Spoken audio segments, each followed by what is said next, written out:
Natapos ang ating last chapter sa Wistoria Wand and Sword, kung saan nawala ng malay si Will Surfort dahil sa kuyenting inilabas ni Zeo. Nais ni Zeo na mapunta si Will sa kanyang pangkat na ikinainis ng Alves Vina na naging dahilan upang paglabanan nila kung kanino mapupunta ang ating bida. Nagpakawala ng sunod-sunod na atake ang Ice Princess sa Wand of Thunder, ngunit hindi ito naging sapat upang matalo ito, at nang si Zeo naman ang umatake, ay hindi magawang makadepensa ng Alves Vina at sunod-sunod na tinatamaan ito ng mga pinapakawalang kapangyarihan ng Wand of Thunder.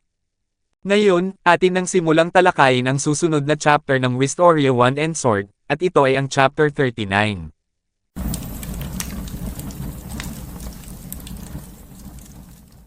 Nagsimula ang chapter kung saan patuloy na nagbabato ng mga atake si Zeo kay Elfaria, at hindi niya magawang makasabay sa Wand of Thunder. Tinanong naman ni Ceridwen si Finn at sinabi nito, na ipaliwanag mo sa akin, Finn, sino sa tingin mo ang magwawagi? Sinabi ni Finn kay Ceridwen, na si Zeo, si Elfaria ay lumikha ng 12 spell ng mag-isa, hindi maikakailang mahusay siya sa spellwork, pero si Zeo, siya ang hari ng pagsasagawa. Pangalawa siya kay Aaron sa pag-usad sa dungeon, dahil nakarating siya ng hanggang ika-48 na palapag pa ibaba, hindi matatawaran ang husay niya sa paggamit ng mahika. Masasabi kong si Zeo ay kasing husay ng isang espada tulad ng sa Wand, at kung magiging tapat ako, mas makakabuti kay Will Surfort kung siya ay mapupunta sa ilalim ng pamumuno ni Zeo, kaysa sa Ice Maiden. Ang mga binabatong pag-atake ng Ice Princess ay mabilis lang sinisira ni Zeo gamit ang kanyang mga kamao, maging ang mga clone nito ay madali lang niyang nag-agapi. Inilipat naman ang scene kay Cariot kung saan pinapanood nito ang laban na nangyayari. Sinabi din nito, na kung ito ay isang labanan ng malayo ang distansya, baka may pagkakataon si Elfaria na manalo, pero habang si Zeo ay pinapanatiling malapitan ang labanan, tiyak na mananaig siya, sa tingin ko, mayroon na tayong panalo. Ipinakita naman si Elnor ang Wand of Fae, na labis na nababahala sa mga nangyayari kay Elfaria. Napansin ito ng isa sa mga kanang kamay ng Wand of Fae na si Philvis at sinabi, na ang ating Great Mage ay tila labis na malungkot. Ano sa palagay mo Lefia, kung bakit ganito siya? Sinabi naman ni Lefia, na simple lang Philvis, noong nakaraan, natalo siya sa ng Alves Vina sa isang paligsahan ng Ice Magic, kahit gaano man niya kamuhian ang makita ang Ice Maiden na manalo, ayaw din niyang makita itong matalo, sa isang salita, siya ay nasa gitna ng paghihirap at matinding sitwasyon. Narinig ni Elnor ang pag-uusap ng dalawa na ikinainis niya at sinabi, na sinong nagsabi sa inyo na pwede kayong magsalita? Ibinalik ang scene kay Elfaria, kung saan tumalsik ito at bumunggo sa upuan ng mga manunood. Ang Alves Vina ay nakahandusay, duguan at labis na nasaktan sa mga ataking natanggap niya sa Wand of Thunder. Labis naman na nababahala si Sarisa, para sa kanyang master na si Elfaria, habang hinawakan ni Julius ang kwelyo ng walang malay na si Will Surfort. Pilit na ginigising ni Julius ang ating bida at sinabi, na maihiga ka na lang ba dito habang natatalo si Elfaria sa loko-lokong iyon. Niyugyug ni Julius ang ulo ni Will at sabay sabi, na ikaw lang ang makakapagbigay sa kanya ng tulong na kailangan niya para magtagumpay. Hindi naman nagising ni Julius si Will, ngunit parang nananaginip ito at binulong nito ang pangalan ni Elfaria. Ibinalik ang scene kay Elfaria, kung saan parang may naramdaman itong kakaiba, at sa itaas niya ay naroon ang goggles ni Will, na simbolo ng kanilang pangako sa isa't isa. Si Zeo naman ay nakatayo sa harapan ng Ice Princess hawak-hawak ang kanyang wand, at sinabi nito sa Alves Vina, na wala ka na bang ibang mga paraan? Kung ganun, mukhang oras na para kunin ang aking premyo. May bigla namang isang ice beam ang kumawala patungo sa Wand of Thunder, na ikinagulat niya at dumaplis ito sa kanyang mukha. Ang dinaanan ng ice beam na pinakawala ni Elfaria ay nagyelo, habang ang pisngi na tinamaan ng pag-atake ng Alves Vina ay nasugatan. Labis namang nagulat si Guilford sa nangyari sa kanyang master na si Zeo, maging si Sarisa ay hindi inasahan ang ginawa ng Ice Princess, habang patuloy lang sa pagsubaybay si Elnor sa laban ng dalawa. Nasiyahan naman si Ceridwen sa ginawa ni Elfaria at sinabi nito, na sa tingin ko, ay kaya pa din niyang lumaban, Finn, makikita mo, si Elfaria ay kasing tibay ni Will. Si Elfaria ay tuluyan ng nakabangon, hawak-hawak ang kanyang wand, pati din ang goggles ni Will Surfort. Sinabi ng Alvesvina sa Wand of Thunder na wala kang kukunin, si Will ay hindi iyo para kunin mo na lang ng basta-basta. Sinambit naman ni Zeo na buhay pa din pala ang Ice Witch. At mas masigla siya kaysa dati. Masasabi ko na hindi ko pa nakita kang ganito kabangis. Ano ang nagbigay ng motibasyon sa kamangha-manghang pagbabago mong ito? Sabihin mo sa akin, kailangan kong malaman. Hinawakan ng mahigpit ni Elf Arya ang goggles na simbolo ng kanilang pangako sa isa't isa at sinabi na ito ay ang pagmamahal.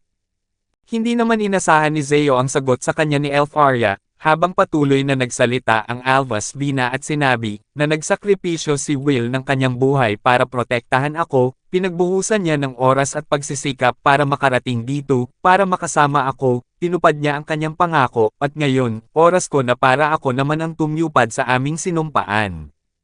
Ang pagmamahal ko sa kanya ang magdadala sa akin sa tagumpay, laban sa sinumang haadlang sa aking daraanan. Natawa naman ang Wand of Thunder sa sinabi ni Elf Arya at sinambit nito na kaya ganun pala, ha? Gusto mo siya? Ipinakita si Colette na nananahimik at tila nakakaramdam ito ng pagkalungkot na napansin ni Rose. Ang Wand of Thunder naman ay nagsimula ng kumilos, upang magtungo sa kinalalagyan ng Ice Princess at sinabi din nito na ikaw ay isang hangal, mangkukulam. Pero sige, ipakita mo sa akin kung ano ang kaya ng iyong pagmamahal. Si Zeo ay tumakbo ng mabilis habang nagsisilabasan ang mga kuryente sa kanyang buong katawan. Ipinaliwanag naman ni Finn ang mahikang taglay ng Wand of Thunder, at sinabi nito na ang Wrath Bolt technique ni Zeo ay walang kasing bilis. Ang kidlat ay dumadaloy sa kanyang katawan, na nagpapabilis ng kanyang paggalaw at reaksyon, na nagbibigay daan sa kanya na maglunsad ng isang malakas, at mabilis na pag-atake na walang mage ang makakapantay. Pero ano ang silbi ng mga biyaya ng Wrathbolt kung hindi ka naman makakagalaw? Nang makalapit na ang Wand of Thunder sa Ice Princess, ay biglang huminto ito sa paggalaw dahil nabalutan ito ng mga tipak ng yelo na mahika ng Ice Princess, at tinawag niya itong Elglaze Frost L10, Mildas Freudrite. Hindi inasahan ni Zeo ang nangyari sa kanya, at napatanong ito kung ano ang ginawa ng Alvesvina sa kanya. Sinabi ni Elf Arya sa Wand of Thunder na isang barrier spell, at isa pang spell na nakakainis at mahirap maisigawa. Kinakailangan kong gamitin ang kalahati ng aking magical energy sa loob ng isang tiyak na saklaw para maipakita ito, ibig sabihin, kailangan kong mag-cast ng maraming spell para ma-set up ito. Labis nakakaabala, hindi ba? Labis namang nagulat si Wignall sa ginawa ng Wand of Ice at sinabi nito na ang pagpapaulan ng mga high-grade spells na iyon ay para lang sa barrier na ito. Sinambit ni Lihana na itinakda niya ang bitag na ito dahil alam niyang makikipaglaban si Zeo sa kanya hanggang sa siya ay mailagay sa sulok. Sinaad naman ng Wand of Fae na ginamit din niya ang parehong trick sa akin, ito ang kanyang lihim na sandata, habang lumalapit ka sa kanya, ay lalo kang magyayelo, ang bilis ng sira-ulong iyon, ay naging sarili niyang pinakamasamang kaaway. Sinabi ng Alvesvina kay Zeo, na isipin mong nilikha ko ang spell na ito dahil si Will, ay masyadong mahiyain para umupo ng tahimik at hayaan akong yakapin siya, sa halip, ginamit ko ito sa iyo, at ngayon ay naipit ka, pero hindi na din magtatagal, dahil matatapos na ito sa lalong madaling panahon. Tinawag ni Zeo si Elf Arya na maduming mangkukulam, habang sinambit ni Elf Arya sa kanya, na tawagin mo ako sa kahit anong gusto mo. Pero sinasabi ko sa iyo na sa akin lamang si Will, at ipagtatanggol ko siya na parang siya ang aking asawa. Nagbitaw ng isang malakas na suntok si Elf Arya kay Zeo, at tumama ito sa mukha ng Wand of Thunder. Sa lakas ng pinakawalang suntok ng Alvesvina, ay lumipad si Zeo ng napakabilis at bumunggo sa kabila ng stadium. Labis na nababahala si Guilford sa nangyari sa kanyang pinuno, habang lalong humanga si Julius sa ginawa ng Ice Princess, at niyugyog niyang muli si Will Surfort. Sinabi din ni Julius, na nagawa niya. Buksan mo ang iyong mga mata, Mangmang. Napabagsak niya ang Wand of Thunder. Mukhang tuluyan ang nagising ni Julius si Will, at muli nitong sinabi ang pangalan ni Elf Arya. Bumaon ang Wand of Thunder sa pader ng stadium, at ipinakita na duguan ang kanyang buong katawan. Mabilis namang bumangon si Zeo, at kahit na nasaktan ito ng labis sa natamo nitong atake, ay gumawa kaagad ito ng incantation spell. Ang mga salitang sinasabi ng Wand of Thunder sa kanyang inihahandang spell, ay lumalapit ang nag-aagaw ng kapangyarihan. O ilaw ng kabanalan. Ang iyong mga matay dalisay. Tingnan ang ipinangakong tuktok ng kaluwalhatian. At masaksihan kung paano ang iyong kadakilaan ay nasusubok ng ahas. Napansin ni Karyot kung ano ang ginagawa ni Zeo at sinabi nito sa kanyang sarili, na isang incantation, mukhang si Zeo ay tapos na sa paglalaro.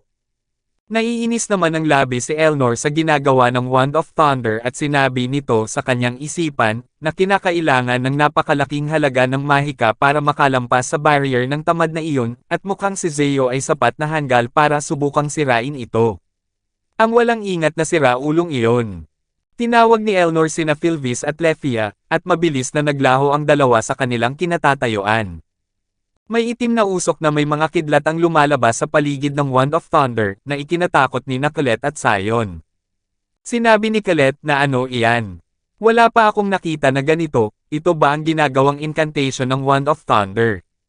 Sinambit naman ni Sion na nagsasagawa siya ng isang supreme grade spell. Nang dahil sa ginagawang chant ni Zeo, ay nagsagawa din ng incantation spell ang Alvis Vina. Ang mga incantation spell na sinasabi ng Wand of Ice, ay puting yelo, bumangon ka. Ligaya ng kaguluhan, wasakin ang shield of protection, o mga labi ng digmaan. Habang namamatay ang paraiso, sana ang puting pilak ay magsilbing takip nito, habang humuhubog ang malamig na hangin, sana ang mga mangkukulam ay magluksa sa mga bayani na nawala. Naglabas ng mga clones ang Alvis Vina, habang ang Wand of Thunder ay patuloy na isinasagawa ang kanyang incantation, habang isa-isa nitong winawasak ang mga clones ng Wand of Ice. Ihagis ang iyong hindi makatarungang parusa sa mga maling inaakusahang tao. Isagawa ang tatak ng kasalanan sa dagat ng dugo. Naway matamba ang mga prominenteng tao. Makita mo ang papuri ay maging puot, at ang pagmamahal ay matulog. Naway masira ang rason, makita mo ang pag-iyak na magsuot ng Mask of Minos. Sina Philvis at Lefia ay nasa likod ng isang poste, at pinagmamasdan ang ginagawa ng dalawang Magi Evander. Sinabi ni Philvis, na ang pag-atake, paggalaw, at pagcast ng sabay-sabay ay isang halimbawa ng harmonic casting. Sinambit naman ni Lefia, na isang teknik ng Elvan, hindi nag-atubiling magnakaw ang siraulo na iyon, at maliwanag na ipinakita niya iyon dito. Patuloy naman sa pagsasagawa ng incantation si Elf Arya at sinabi, na namamatay ang mga tao, umaalis ang mga mananakop, pagkatapos, wala. Sa kanyang nagyayelong kastilyo, nag-iisa ang mangkukulam na nakatayo. Luha sa mga libingan, mga panalangin sa abo, at mga sumpa sa kabila.